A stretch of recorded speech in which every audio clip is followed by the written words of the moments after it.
All right, folks, we have a bunch of stories to bring you today. Some of it dealing with the Mario movie, a little bit of new footage for that. You got to be a little careful when we show it because there's a lot of copyright stuff that happens around movies and all that, but we will look at a little bit of it. We have some updated sales data for Resident Evil Requiem on Nintendo Switch 2 and some context involving the sales data that might explain why that sales data is actually more impressive than it might look at the initial viewing of it. The sales obviously come out of Japan because we're talking about, it's Thursday. We're talking about the Famitsu sales. More than that, we have some information updates here on things like, well, how about Fatal Frame 2 getting a new demo and some information on that demo that I think you guys might be interested in. Hey, if you guys ever seen that infamous Nintendo PlayStation that never actually released, well, the National Video Game History Museum got their hands on, I don't know, one of the only ones in existence. So we finally get a decent look at that. We have Nintendo announcing all of their Mario Day, or at least what we think is all of their Mario Day intentions and celebrations and what they're going to be doing for Mario Day. So we got to look at that, which does include something going on with Nintendo today. And you might get excited thinking it has to do with a new game, but I'm going to tell you to temper your expectations right now. It has to do with stuff we already know about. We have a brand new game that originally was like a PlayStation exclusive, then came to Xbox and is now coming to Switch 2. Kenna Bridge of Spirits with a reveal trailer coming to Switch 2 very, very soon. And well, a notable interviewer, I guess a little bit of an insider too, letting us know that regardless of what people think and what Sony says publicly, yes, folks, they do indeed, to probably nobody's surprise if you actually pay attention, view Nintendo as direct competition. And this gets explained by the entire reason that Lego Horizons made it to Nintendo Switch 2, or Nintendo Switch, I guess, and obviously why we probably shouldn't expect much from Sony coming over besides that. And some of this might have to do with the fact that Sony's already reportedly pulling back their single-player games from PC and no longer going to be releasing them, at least in the immediate future, as they now look to console exclusive games the way Nintendo does being a path forward for them, maybe even to help them sell PlayStation 6 in the future. We'll get to that in a bit here. Before we dive in, folks, I just want to remind you, we are on a road to 162,000 subscribers. We're about 700 away from that. So if you guys are enjoying the content, I would appreciate it if you would subscribe to the channel. And folks, hey, we're giving away a Nintendo Switch 2. So whether you want one for a family member, a parent, a friend, hell, maybe you just want to have a second one in case yours breaks, or you know what, maybe you just want to have it and go resell it and take some cash and, maybe trade it in at GameStop and put that money towards some new games. You know what? It doesn't matter to me what you do with the Switch 2. It's yours if you win it. You can enter absolutely for free down in the pinned comment or in the description. And let's go ahead here and dive into our very, very first story. And again, this is the one I got to be a little careful with. This deals directly with the Mario Galaxy movie. There's a smidge of new footage that builds on top of old stuff having to do with Rosalina. So you can see some of this here. It's time for Rosalina to shine. Don't miss the Super Mario Galaxy movie, only in theaters April 1st. And again, some of this footage we've already seen in some prior trailers, but as it goes in the loop here and goes back and replays, you're going to see some new stuff here that we haven't seen before. Look, obviously, guys, I'm really, really excited for the Super Mario Galaxy movie. I plan to be there, if not day one or midnight launch the day before, at least that opening weekend. Hopefully get my kids to come with. I'm sure they want to see the movie, and it's going to be a lot of fun. It's an hour-and-a-half movie. It's going to be some good times. So I'm really looking forward to it. I hope you're really looking forward to it as well, because, again, the first movie was really good, and the second movie looks like it might be even better. Now, for our next story, we got to dive into the Famitsu sale charts out of Japan. And yes, Switch 2's on top. No surprise there. But the big launch this last week was, well, Resident Evil Requiem. And people are really curious. Nintendo has a big audience in Japan. So how did this do relative to PlayStation 5? With the caveat noting, PlayStation 5 has twice the install base of Nintendo Switch 2. So as we dive in here, it says Japanese charts for Resident Evil Requiem scares off the competition. Just seen Resident Evil Requiem and hot off the mark. So we just get to the charts. We don't need to read their commentary, right? Resident Evil Requiem, PlayStation 5, 155,373 units. Resident Evil Requiem on Switch 2 selling 38,793 units. This is really, really interesting. And we're going to come back to this data here because it's actually really good numbers in general for Switch 2. but there's even more context that makes the numbers sound even more impressive. So just hold on to that for a bit. Obviously, you can see Tokyo Extreme Racer for PS5 at 17,000, Mario Tennis Fever at 12,000 at 4, Mario Kart World at 10,000 at 5, Tales of Berseria Remastered. This was a new release this week. Switch version only here, but sold about 9,798. You obviously see Dragon Quest Reimagined, the Switch and Switch 2 version holding on pretty well in the top 10. Animal Crossing New Horizons for Switch up there, and then the Switch 2 version as well. Now, we get to the actual hardware sales. You see Switch 2 saw a bump this week, probably because of Resident Evil, at 85,830 units, bringing its lifetime total to a little under about half of what PlayStation 5 has done if you combine all the sales together. See Switch OLED moving another 10,881, and Switch Lite selling another 10,880. Who knows? Maybe Japan is the reason that Switch 2 eventually crosses 160 million. We'll see. PlayStation 5 All Digital coming in at number 4 at 8,272. The base PlayStation 5 coming in with about 4,000 units at number 5. PlayStation 5 Pro moving 2,780. And then the original Switch moving 499. Then you see all the Xbox consoles. And lastly, the PlayStation 5. Now, that's all interesting. But I did mention that, you look at those sales and you might go, man, that seems a little low compared to PlayStation 5. Well, there's some context here. First off, we're going to go over to Pierre485, who does a lot of breakdowns of sales data, including giving information people want to know, like how do these sales compare, right?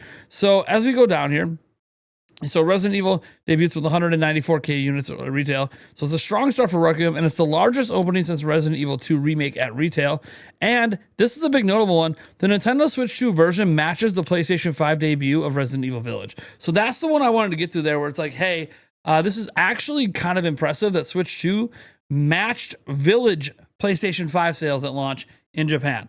That's pretty great. But you know what? Things get even a little crazier because there's one other thing that happened in Japan that not everyone's aware of. And that is the fact that you might not think it because it is a game key card and people think game key cards are a deterrent. Well, Capcom might have agreed with you and said, hey, you know what? We don't think we're going to sell a lot of physical on Switch 2 because it's a game key card. They sold out. Biohazard Requiem, which is what it's called in Japan, for Switch 2 is currently sold out. This was back on the 1st. So you can see 3 major retails where this is just sold out. These are the 3 biggest retailers. And then he mentions it was also sold out on Japan. And the next set of deliveries were going to be, today. So, that is insane. So the 4 major retailers in Japan, the online retailers at least, were completely sold out of this game. In-person retailers, we can't know. But I do find it interesting because it was a game key card, and yet it still sold incredibly well. Because remember, Famitsu sales charts are only physical sales. So it's quite interesting that it probably could have sold even more if it wasn't sold out. But it was. So it's really interesting. So not only is it impressive that it matched Village sales on PlayStation 5 for launch week, it actually feels like the sales might have been held back by the fact they didn't make enough physical copies despite it being a game key card, which might scare some of you that game key cards are being accepted, but it is what it is. Just like digital games have been accepted for a long time. The bottom line is it looks like Resident Evil Requiem is doing pretty well on Switch 2 in Japan. Obviously not as well as the pre-established base for Resident Evil over on PlayStation, but again, they have a bigger audience, a pre-established base, and they didn't run out of copies physically. Like there were no sellouts of the PlayStation 5 version of the game. So yeah, they obviously planned for a lot of physical sales for PlayStation 5. They didn't plan ahead for a lot for Switch 2 because again, why would they when they might have thought the game key card would be a deterrent, maybe a smaller install base. And obviously Resident Evil hasn't been day and date on a Nintendo platform in forever. So there could have been some thoughts there as well about that. Now, speaking of another game we know is coming to Switch 2 and coming to Switch 2 this month, it's about Fatal Frame 2 Crimson Butterfly Remake, because a demo is now available on Switch 2. And what's really cool about this demo, and this is the part I like the most, as you can see it from Koei Tecmo Europe, save data can be carried over into the full game, which launches on March 12th. That's what I love to see about demos like this. You can go download it right now, try out the game. If you love it and plan to buy it, you can then transfer that data into the final game. That basically means you are playing the beginning of Fatal Frame 2 Crimson Butterfly Remake. I love this. I wish more demos did this. There are some out there. Square Enix has some that transfers over. I wish this was just like an industry standard. I understand why it's not, because sometimes the demos are like this vertical slice and not the beginning of the game, because the vertical slice shows off the game better. So I get sometimes why the demo doesn't do that, but man, I like when demos do that because it just feels like you're just getting a jump start on playing the actual game. Now, I did mention that the National Video Game Museum acquired a Nintendo PlayStation, and I wasn't kidding. This is a product that was supposed to release before there were things that happened, and next thing you know, PlayStation 1 came out, and you know, the CDI was this thing, and it just didn't work out. So National Video Game Museum, the CDI part, obviously PlayStation worked out fine. They have their hands on one. This is it. This is the thing right here. So they announced on X that they now acquired a highly sought after mythical Nintendo PlayStation console. The one that the National Video Game Museum has received is a Sony MSF-1 mode, which is currently the oldest known existing PlayStation console, the Nintendo PlayStation console. And it's the only one thought to exist. So this might be it. This could be one of the original prototypes and the only one that survives of like the last run of trying to make this into a real product. So yeah, it's pretty crazy. You can have to go visit the museum in person is what I meant to say, out in Dallas. But dude, look at this thing. You can see obviously the Super Nintendo or N64 cartridge slot, whatever. I mean, it looks kind of N64 cartridge slot sort of like shaped, but anyways, you can see what they were doing here. You can see the top here or the side or whatever says remain mode FA plays. Obviously, this is not a retail unit. Retail units never existed for this. And then obviously you see the back. And yes, folks, you see the front, which had the disc loader with an eject button and all of that, and the power and the busy signal. Again, this is obviously not what the retail would have been. This is clearly like a dev unit, but oh, and here, okay, this is the cartridge that plugs into the top. Because remember, the disc system was supposed to be like an add-on to the Super Nintendo. Anyways, guys, whatever. This is insane. This is crazy. If I ever find myself in Dallas, I might need to go to the Video Game Museum just to see this in person, because this is a part of history for Sony and Nintendo and just gaming in general, on the dream of what could have been, where PlayStation never existed and Nintendo got away from cartridges and they all partnered up together and created this ultimate mix that, you know, you fast forward to now sounds really, really crazy and cool, but, you know, at the time was even crazier and cooler, and it just never worked out. Now we got to get into Nintendo releasing all the updates for Mario Day, at least the stuff they're willing to announce right now. They could actually just be it. This could be everything. And that is because they updated their website and made, you know, posts and sent emails out about it. There's their Mario Day website. It's got everything on here they're planning for Mario Day, obviously noting the 40th anniversary in the top left. So yeah, they're going to have a sweepstakes here where you get in for a chance to win a theme park vacation to experience Super Nintendo World at your choice of Universal Studios Hollywood in Los Angeles or out in Orlando. So that's really cool. How you enter is right here. You just click on this. I'm sure it has to do with like My Nintendo points because it's a My Nintendo thing. But yeah, you can go get your entries in for that if you want to. They're going to do a Mario Kart World Open Series. They've already previously announced this, but here you go. They have their dates for it and the type of races. Not something I'm highly interested in, but I know some people like to participate in that stuff. And then they have other events like you know, basically share the fun with savings on select digital games. So they're going to have some digital games on sale that are related to Mario. And then obviously at retail, they're going to have some games on sale as well. And it's going to be at 14 select retailers. You're going to see Super Mario World, plus 3D World and Bowser Fury, and Super Mario Odyssey for $40 each. And then Super Mario Party Jamboree, Nintendo Switch 2 Edition, plus Jamboree TV for $60. That's what they're doing for discounts. Nothing crazy to me. You can see some other games obviously in there as well. If you click on here, you can see obviously you got Mario and Luigi, Brothership for $30. You see Paper Mario 1000 Year Door for $30. Mario plus Donkey Kong for $30. You see the Bowser's Fury, the Mario Odyssey, Luigi's Mansion 3 in there as well for $40. So yeah, pretty cool of Nintendo to even have those sales at all, but also not exactly the most exciting sales in the world. They're going to have a demo event at Walmart. So you're going to see, you can play Mario Tennis Fever, Super Mario Galaxy 1 and 2 on the Nintendo Switch 2, and there's like a time frame for when you'll be able to do that for about 4 hours. Nintendo Today, we're going to come back to this one because this is the one where you're like, oh, maybe they're going to do some new things on Nintendo Today. We actually know what they're doing on Nintendo Today for Mario Day, which also might support another event that's rumored to be happening. They're going to be having some festivities at Nintendo New York. You can basically meet Mario and snap a picture with him. It says it right here. They already previously announced this. Same at Nintendo San Francisco. They have, you know, advertising the Mario movie. So, you know, it says, hey, you know, just get ready to watch it. Comes out April 1st, right? They even have the date here. My First Mario Collection, they originally released this in Japan last year. Now it's available in the US. It's been available since last month, as you see, February 19th. Play 40 years of classic games. This is all launching next week, Monday. in terms of the Mario Tennis for Virtual Boy, Mario Clash for Virtual Boy, and then Mario plus Donkey Kong for Game Boy Advance. Again, they already announced these things. And then obviously this one already came up, the Cosmic Brush Power Up. The Mario X Lunchables is coming back. So if you've seen these at stores already, they've done this before, they're doing it again.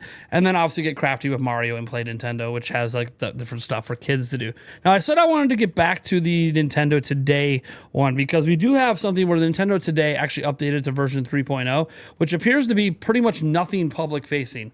Well, that's because everything that's going on is behind the scenes. So Oatmeal Dome says this update adds features specifically for the upcoming The Super Mario Galaxy movie, but they don't appear to be accessible as of yet at the time of writing. So there's these new features that are going to be for the movie, but you can't actually access them. So whether or not those features become available on April 1st when the movie launches, or maybe a couple days before in case you get like a midnight release or an early viewing, or whether it has to do directly with Mario Day. And the thing is, there's already been a rumored, and we haven't talked about it much, but a rumored Super Mario Galaxy direct, or at least I shouldn't even call it a direct, the trailer, right? The last trailer is rumored to be coming out soon, maybe as soon as next week. That wouldn't be too surprising. We do suspect there's going to be one more trailer, one big final trailer before the movie comes out. It being next week around Mario Day, even on Mario Day, wouldn't be surprising if they do a dedicated Mario movie direct. That wouldn't be shocking either. And then they potentially have the Nintendo Today announcement in that direct as well. So that's pretty much it for Mario Day. Again,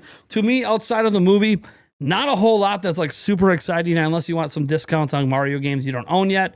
But besides that, guys, pretty par for the course. This is exactly what I expected Nintendo to do for Mario Day. Again, barring the Mario movie direct. I did not expect 3D Mario or any other big games to get announced or Switch 2 editions to get announced or any of that stuff. I know some people are hoping for it. You can keep holding on. There's no scheduled event. There's no scheduled, like, we're doing a Mario Day presentation. I think at best, you're going to get a Mario Galaxy movie direct. I'm just trying to set your expectations here, just based on the history of it and the fact that Nintendo has an entire website out and an email they just sent out. And this seems to be what their plans are. All right. Next up, this one's actually really cool. Really glad it's coming over. It's a good game. If you own Switch 2 and you've never played it, you need to check it out. Kenna Bridge of Spirits is coming to Switch 2 this spring. I'm going to play the little trailer for you and go over some of the details here. So it says, we're incredibly excited to bring Kenna's journey to a whole new audience, giving players the chance to experience her story at home or on the go with Nintendo Switch 2, said Josh Greer, who's the chief operating officer at Ember Lab. As our studio's debut title, the overwhelming support and love this game has received over the years has truly meant a great deal to our team. We're beyond thrilled to have even more players will now be able to fully immerse themselves in Kenna's world and become part of her journey. And obviously they go over some of the key features, which play the game, guys. It's pretty awesome. There's a lot of reviews out there for it already. One thing I also want to note is there's a sequel coming out on PlayStation 5. I would kind of suspect that sequel is probably going to find its way over to Switch 2 once like the timed exclusivity window ends. Like this game, the original Kenna Bridge of Spirits came to Xbox back in 2024. So whenever that timed exclusivity ends, I totally suspect it's going to be on Xbox and Switch 2 immediately. But I do believe it is a timed PlayStation 5 exclusive. But really excited for Kenna Bridge of Spirits. It is a great game. I think it's a game that a lot of Nintendo fans would really enjoy if you haven't played it. So it's going to be a nice gem. It's coming out this spring. No exact release date yet, but I suspect maybe a direct's coming at some point. That could have the date for that. Could have the date for Yoshi, in the Mysterious Book and other games. All right, this last one I just think is kind of interesting because it just adds to the pile and sort of tosses aside the narrative that we've heard them talk in like public ways that Sony doesn't view Nintendo as direct competition, but look, we know all about the rumored PlayStation 6 handheld, which probably wouldn't exist if they didn't consider Nintendo direct competition. But there was this interesting tweet put out by Radek who said, this wasn't mentioned in the Bloomberg report, but I doubt Sony's going to port anything else to Switch either after LEGO Horizon other than MLB The Show, which they have to do contractually. I wonder what that means for Sony Interactive Entertainment license revivals of the Bandai Namco publishers.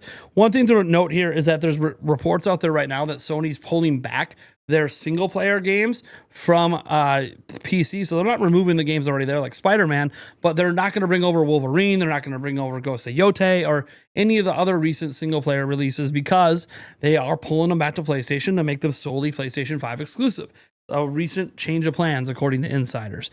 Okay, so Sony's going to do the Nintendo thing and be like, hey, exclusives make the brand, the platform have more value. And as we try to get the PlayStation 6, we want as much value to be seen by consumers for that platform. Fine, I get it. And it's probably just because reportedly sales of their games on PC weren't like super fantastic. They weren't nothing to scoff at, like 500,000, 700,000.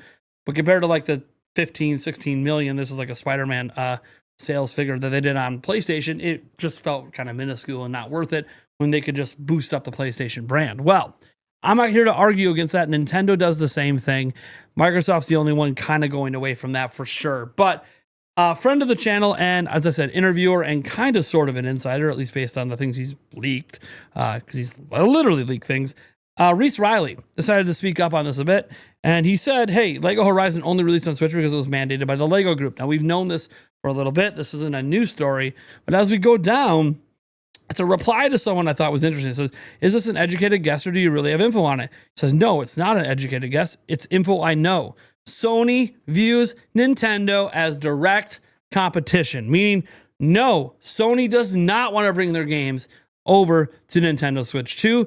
They literally viewed Nintendo Switch 2 and Nintendo as direct competition. Now, this really shouldn't be surprising if you consider the fact that Xbox has bowed out. Switch was this mega success that might eventually pass PlayStation 2. I know some people feel like the only reason it hasn't passed PlayStation 2 yet is because they feel like Sony just pulled sales data out of their ass to stay ahead of it. And that alone could have showed that, hey, the fact they even updated that number after all these years obviously shows Sony cares about the competition with Nintendo. And yeah, MLB The Show is mandated by the MLB to have to be on Nintendo. And notably, you'll note there is no Switch 2 version of MLB The Show. And you have to wonder if they're trying to skirt around things here. Like, as long as Switch is existing as a currently supported platform, I wonder if Sony's going to intentionally keep MLB The Show away from Switch 2 for as long as they possibly can with the true Switch 2 version, because if they view them as competition, they're technically fulfilling MLB's mandate because it's backwards compatible and you can play the Switch 1 version. This is all starting to come together now, why we don't have a Switch 2 version of MLB The Show this year. And beyond all of that, obviously Sony just doesn't really... Sony wants to be the best, and so does Nintendo. This is what healthy competition looks like. You make moves and make decisions to try to one-up each other and try to outdo each other's business plans. And look, Sony and Nintendo are the two pillars of the console space right now. Whether you consider Switch 2 a home console or not, it doesn't matter. They're the only two players that kind of matter at this point. And so, yeah, they view them as direct competition. Just like Nintendo's not going to put their games on, over on PlayStation 5 or the future PlayStation 6, Sony doesn't want to put them on Nintendo either. The only reason Lego Horizons was there was due to that. And if that's the case, it goes back to something else Bruce Riley said in the past about an impossible port and how we all assumed it was a Sony game. Maybe it's not a Sony game. That's the key here. Maybe it's literally not a Sony game. And that was pulling the wool over our eyes a bit. And it's actually one of the other games from his infamous tweet. The game hasn't been announced yet, so we'll just have to wait and see. That being said, folks, I am Nathaniel Rufflejans from Nintendo Prime. I got to get going here. I got some stuff going on, but we will get this video out. I do plan to be live reacting to the Capcom event today, and setting that aside, I'll probably see you guys tonight. Busy day, lot going on. Love you all. Catch you in the next video.